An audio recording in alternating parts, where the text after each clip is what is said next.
Hotel Kock के तर्ज तामीर से जाहिर था कि चंद सौ बरस पेशतर ये इमारत किसी डच सौदागर का शाहाना घर होगी।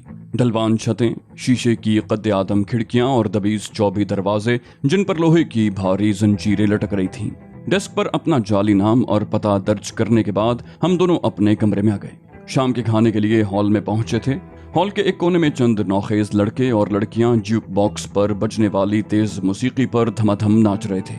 यूरोप की नई नस्ल ने पुरानी अकदार से मुंह फेर कर वहां के रिवायती रक्स की मिट्टी भी पलीद कर दी और अब ये रक्स सिर्फ बंदर नाच रह गए हैं।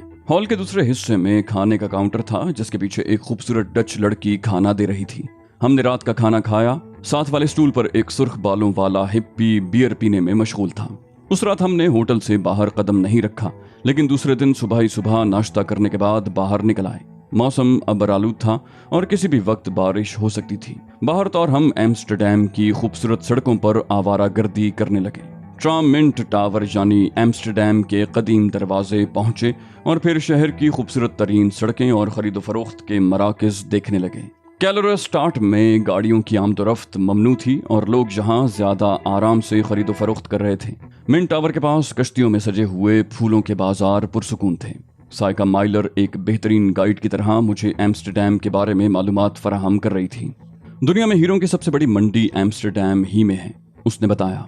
यहाँ के जौहरी हीरों की तलाश में अपना सानी नहीं रखते।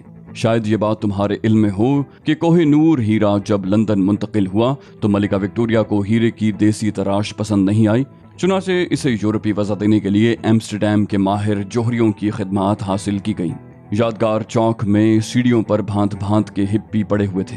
साइका माइलर ने उनकी तरफ देखकर हंसते हुए कहा, अमन और सच्चाई के मुतलाशी दुनिया को भूलकर चर्स के नशे में जिंदगी गुजार रहे हैं। समझ में नहीं आता कि ये तहरीक कब तक बढ़ती रहेगी। हिप्पीज़्म, इसमें कोई शक नहीं कि पुरअज़्म है। मगरिब के मायूस लोग निजात के लिए मशरिक का दामन थामना चाहते हैं। तुमने देखा होगा कि उन्हें मशरकी मौसीकी पसंद है और ये लोग रोज बरोज मशरकी लिबास और आदातो अतवार के गर्विदा होते जा रहे हैं। हकीकत यह है अली कि तुम्हारा मशरिक पुरसुकून है। हम अपनी जिंदगी में मुस्तरिब रहते हैं। ये इस्तराब शायद वहाँ नहीं है। मैंने कोई जवाब न दिया और हम वहाँ से आगे बढ़ गए। दोपहर के खाने के लिए हम वहाँ से यादगार के सामने वाली गली में वाक़े एक रेस्तोरेंट में पहुँच गए जो हिप्पियों में बेहद मकबूल था। दरवाजे के साथ खुराक के कूपन फरोख्त हो रहे थे। हमने भी कूपन खरीदे और काउंटर पर आ गए जहां चंद बूढ़ी औरतें कूपनों के इवज चाय और खाना दे रही थीं। बड़ी दिलचस्प सूरत हाल थी। अक्सर हिप्पी बूढ़ी औरतों को चक्कर देकर चाय के कूपन के बदले गोश्त की प्लेट ले जाते, लेकिन वो भी उनके हथकंडों से वाकिफ मालूम होती थीं, इसलिए चंद ही लम्हात में उन्हें गिरफ्तार कर लिया जाता। हम लोग खाने बैठे तो एक तनुमंद और मैले कुचैले किस्म का हिप्पी बड़े इत्मीनान से हमारे करीब पहुंचा और साइका के सामने से खाने की प्लेट उठाकर चल दिया। साइका ने मेज पर हाथ मार कर शोर मचाया तो वो फौरन वापस आ गया और इंतहाई माजरत के बाद प्लेट मेज पर रख दी। एक साहब खाली प्लेट लिए तमाम मेजों के चक्कर लगा रहे थे और हर एक से कह रहे थे, जाहिर है आप इतनी खुराक अकेले नहीं खा सकेंगे, बराह करम एक आलू इनायत कर दीजिए। थोड़ी देर में उन्होंने खासी खुराक इकट्ठी कर ली और उसके बाद हाथ में स्ट्रॉ लेकर एक मेज पर पहुंच गए। मैं आपके कोका कोला में से एक चुस्की ले लूं? हम होटल से निकले तो धूप ढल चुकी थी और शहर की नहरों के किनारे खूब रौनक थी। रॉकिन नहर के किनारे लोगों का हुजूम पानी में झांक रहा था।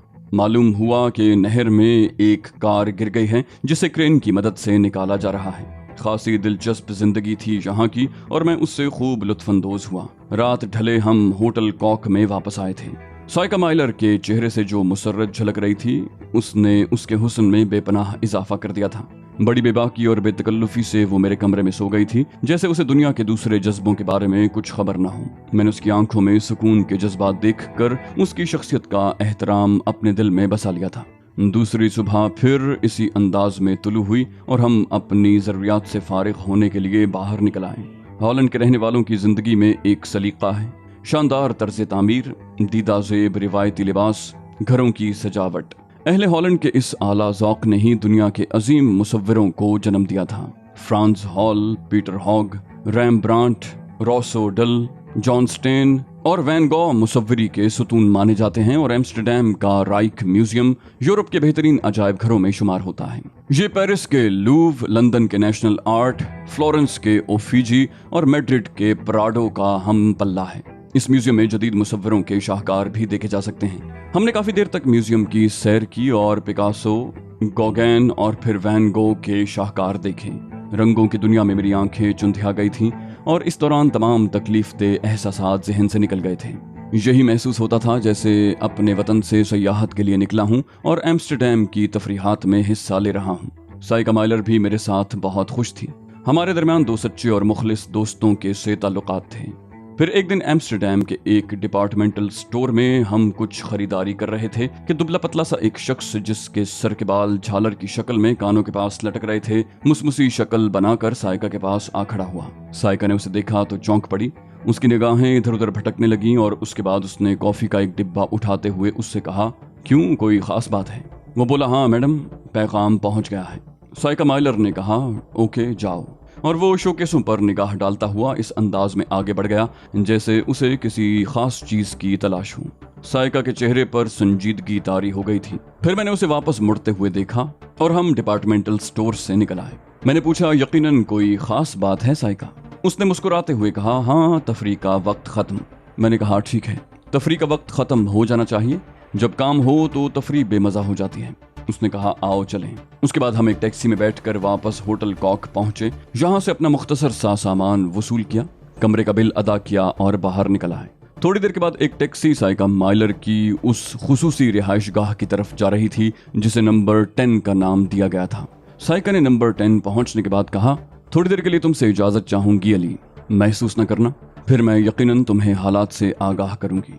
मैंने फराख दिली से उसे इजाजत दे दी और वो वहां से चली गई। मैं गुजरे हुए उन अय्याम के बारे में सोचने लगा। एम्स्टरडैम की सयाहत ने जहन से तमाम एहसासात मिटा दिए थे। बहुत कुछ भूल गया था और भूलने के लम्हात में खासी जहनी फरहत मयस्सर रही थी, वरना यादें कहाँ पीछा छोड़ती हैं, और फिर ऐसी यादें जिनमें कुछ गम के एहसासात भी छुपे हों। तहज़ीब मैल्कम एक्स सीने का एक सुलगता हुआ जख्म बन गई थी। सोचती होगी कि कैसा बेवफा शख्स निकला, इस तरह छोड़ कर चला गया। लेकिन हकीकत यही है कि उसकी मायत में मैं अपने अहद से कुछ गाफिल हो गया था। मेरे दिल में रोशन जज्बों की चमक दमक कुछ मांद पड़ गई थी। अपनी इस कैफियत का तज्जिया करता तो किसी जुर्म का एहसास होता था।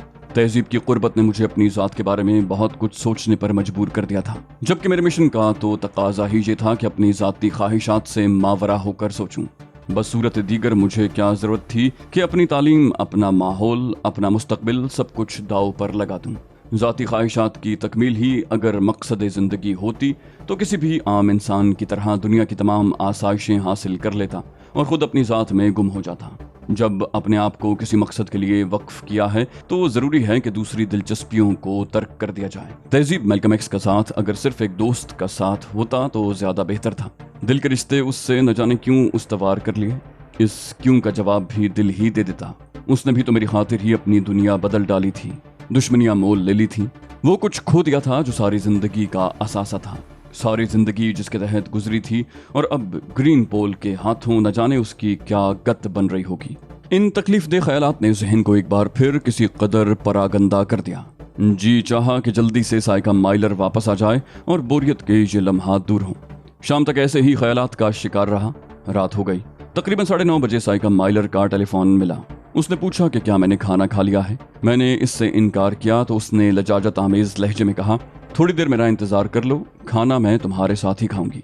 मुझे भला उस पर क्या एतराज हो सकता था। तकरीबन 10:10 पर साइका माइलर पहुंच गई।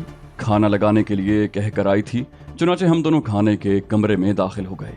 साइका के चेहरे पर संजीदगी के आसार थे। उसने आहिस्ता से कहा, एक जिम्मेदारी आ पड़ी है मेरे शानों पर, और ऐसे एक शख्स की जानिब से जिसने मेरे लिए बहुत काम किया है और जो हमारे फवायद के लिए हर तरह अपने आप को पेश रखता है। मैंने कहा, गुड, गोया अब तुम मसरूफ रहोगी। साइका माइलर ने मुझे देखते हुए कहा, तुम क्या मतलब? हम कहो वादा कर चुके हो कि मेरे साथ काम करोगे। मैंने कहा, हाँ, उस वादे की तकमील मुझ पर फर्ज है, लेकिन शर्त यह है कि ये काम भी इसराइल के खिलाफ और फ़लस्तीनियों के हक में हो। वो बोली, जनाब आली, काम बराह रास्त फ़लस्तीनियों के लिए नहीं लेकिन इसराइल के खिलाफ है। मैंने कहा, एक ही बात है, इसराइल को नुकसान पहुंचाने के लिए मैं हर काम कर सकता हूँ।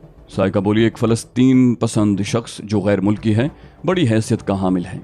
अपनी फ़लस्तीन पसंदी की बुनियाद पर इसराइल की तंजीम मोसाद का शिकार हो गया है اور موساد نے اس کے اہل خانہ کو اغوا کر کے کسی ایسے کام کے لیے مجبور کیا ہے جس کی نوعیت ابھی نہیں معلوم ہو سکی۔ ہم اس کے لیے کچھ کرنا چاہتے ہیں۔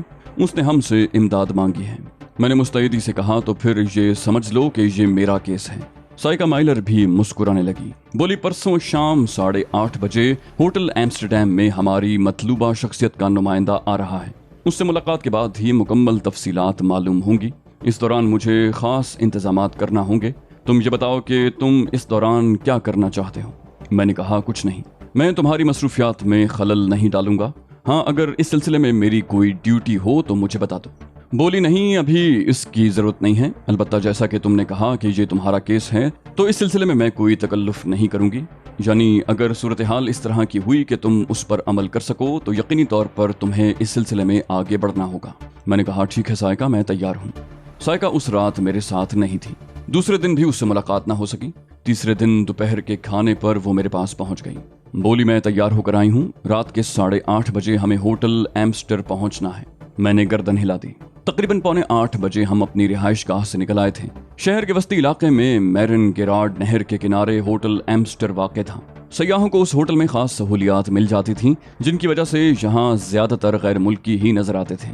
کمرہ نمبر 17 کے سامنے پہنچ کر سائیکا مائلر نے مجھے دیکھا اور پھر دروازے پر لگی ہوئی بیل بجا دی۔ چند لمحات کے بعد دروازہ کھل گیا اور سائیکا مائلر اندر داخل ہو گئی۔ میں نے بھی اس کے ساتھ ساتھ ہی قدم بڑھا دیے تھے۔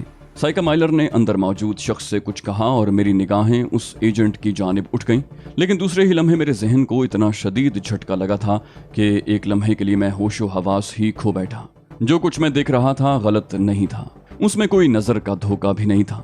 سامنے کھڑی ہوئی شخصیت تارینا ہارڈو کی تھی۔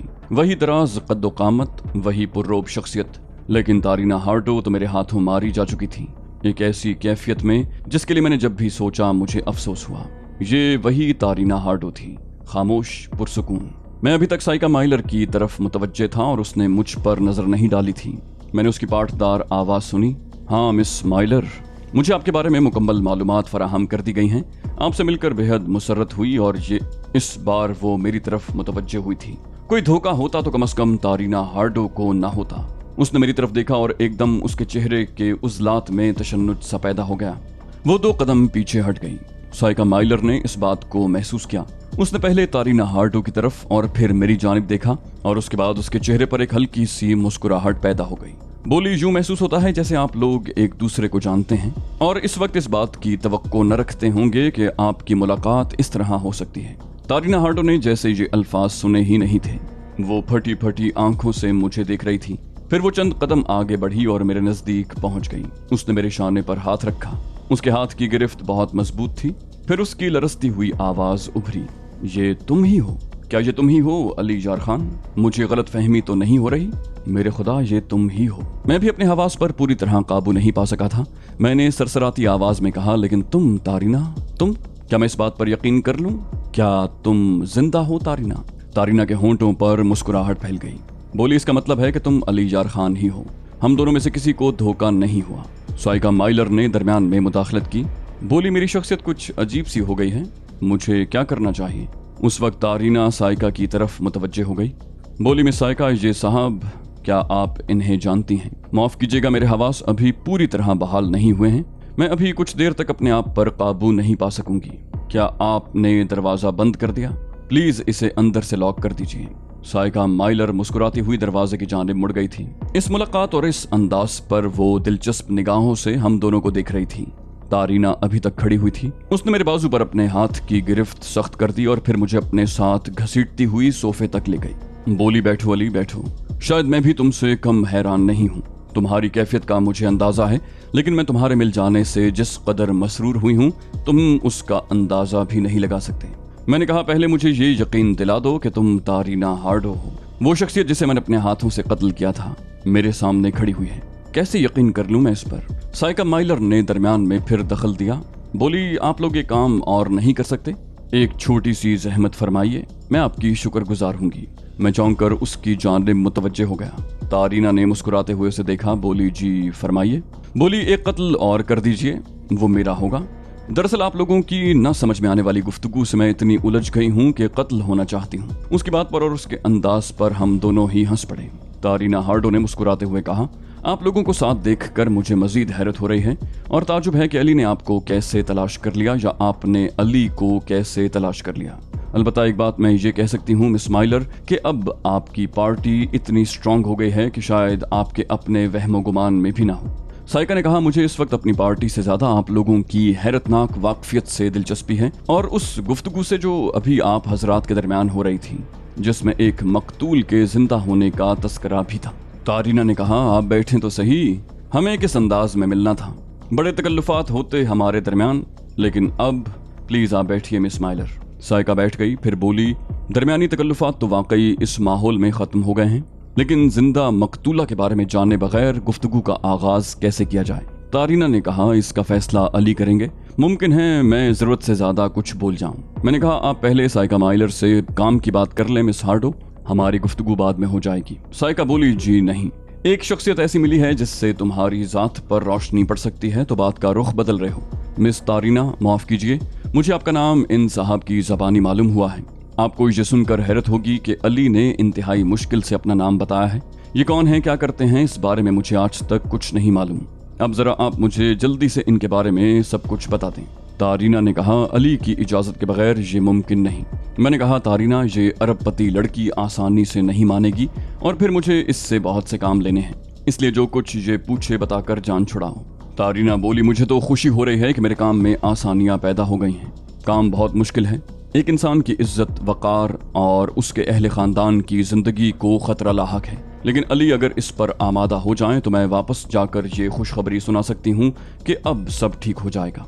साइका मानी खेज निगाहों से मुझे देख रही थी। तारीना ने फिर कहा, मजीद दिलचस्प बात यह है कि इन मामलात का ताल्लुक भी अली से है। मैंने कहा, मैं कुछ नहीं जानता, पहले आप ये साबित करें कि आप तारीना हार्डो हैं। तारीना हंस पड़ी, बोली, ये तो बड़ा मुश्किल काम है। मैंने कहा, उसके बाद ही दूसरी गुफ्तगू होगी। तारीना बोली, उस वक्त मैं कुछ पुरस्कार लोगों की कैदी थी, तुम्हें उनके बारे में इत्तला देने के बाद ही मैं उनके जाल में फंस गई थी। वो मेरे कद्दो कामत की एक और औरत थी जिसका ताल्लुक ग्रीन पोल से था। मेरे सामने ही उसके चेहरे पर मेकअप किया गया, उसे शायद तुम्हारे कत्ल की जिम्मेदारी सौंपी गई थी, लेकिन बाद में मालूम हुआ कि वो तुम्हारे हाथों मारी गई। साइका ने बड़बड़ाते हुए कहा, मुझे अंदाजा था, हमने उसके अल्फाज सुन लिए थे। कहा, किस सिलसिले में? साइका बोली, मैं पहले ही समझ गई थी कि तुम्हारे हाथों वो पहला कत्ल नहीं था। मेरी मुराद उस शख्स से है जिसे तुमने बंदरगाह पर मार डाला था। तारीना अजीब से अंदाज में हंस पड़ी, पहला कत्ल? साइका आंखें फाड़कर बोली, तो क्या कत्ल ही कत्ल? खुदा की पनाह। तारीना बोली, हाँ तो अली, बस मैं किस तरह उनके चुंगल से निकल भागी। मैं उस वक्त मिस्टर शॉर्टर के पास पहुंची थी जब तुम फिल्म हासिल करने गए थे। मैंने कहा, गोया तुम्हें हालात मालूम हैं। वो बोली, पूरी तरह। मैंने तल्ख लहजे में कहा, मैं साइका के सामने कोई ऐसी बात नहीं कहूंगा जिससे तुम्हारी तौहीन हो। तारीना बोली, लेकिन मैं साइका के सामने ही सब कुछ कहूंगी। हाँ, मेरे मुल्क में तुम्हारे साथ सख्त नाइंसाफी हुई जिसका मुझे एहसास है। मैंने कहा, बहरहाल साइका अगर तुम्हारे लिए कुछ करना चाहती है तो इत्मीनान रखो, मैं उसमें मुदाखलत नहीं करूंगा। तारीना बोली, जो तुम पर मुनहसिर है अली, यकीनन तुम्हें उसका हक पहुंचता है। मैं ज़ाती तौर पर तुम्हें देखकर खुश हुई थी, लेकिन इस काम की पेशकश मिस साइका ही के लिए है। साइका बोली, गुफ्तगू काफ़ी दिलचस्प मराहिल में दाखिल हो गई है और मैं महसूस कर रही हूँ कि यहाँ से मेरी गुफ्तगू का पीस लगना चाहिए।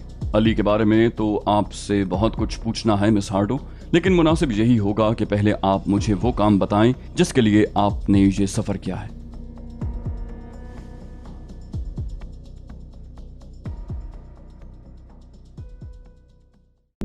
दोस्तों, ये थी हमारी आज की एपिसोड। उम्मीद करते हैं आपको हमारी कहानी पसंद आई होगी। जाने से पहले इस वीडियो को लाइक कीजिए और शेयर करना मत भूलिए। कमेंट करके हमें बताइए कि आपको हमारी वीडियो कैसी लगी, और अगर अभी तक आपने इस चैनल को सब्सक्राइब नहीं किया तो इसे सब्सक्राइब कीजिए और बेल आइकन दबाकर ऑल नोटिफिकेशंस ऑन कर लीजिए।